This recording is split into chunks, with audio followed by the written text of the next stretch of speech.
মহারাজা খাবার হাজির। সেনাপতি আদেশ করুন। মহারাজ, আমার ভাতের পাতে কে দিয়েছে আলোচনা? রানী কোথায়? এই কেলো করেছে। এখন রাজা হাঁসের কবে কিনা পাতে হাসি বনবাসে। মহারাজ, রানী তো বনবাসে গেছে। না না না, আমি বিশ্বাস করি না।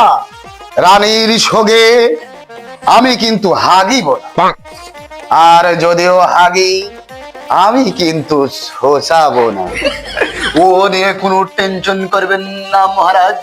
আপনি ছুচাবেন না ছুচাবেন, ঘাস দিয়ে পাছড়া মুছে নেবেন। চলো দেখে আসি রাজ্যের কি হাল। সেনাপতি আদেশ আদেশ আদেশ আদেশ। তুমি কি করিয়াছো হাল? মাটি কাটিয়া করিয়াছো খাল। এখন আমার প্রজাগণ খাবে কি বা? ও নিয়ে কিছু টেনশন করবেন না মহারাজ।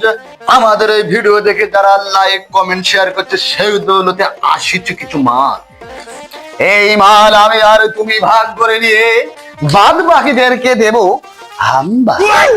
সেনাপতি, তুমি কি জানো আমি এই সিংহাসন কোথায় থেকে পেয়েছি?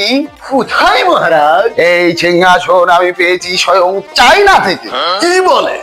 এই সিংহাসন দেখার পর আমাদের রাজ্যের আশেপাশে রাজ্যের লোক আমাদেরকে কি বলে জানো? কি বলে মহারাজ? এরা নাকি চায়না গ্রুপের লোক। এই জন্যই আপনি আমাকে উগান্ডা থেকে নিয়ে এসেছেন।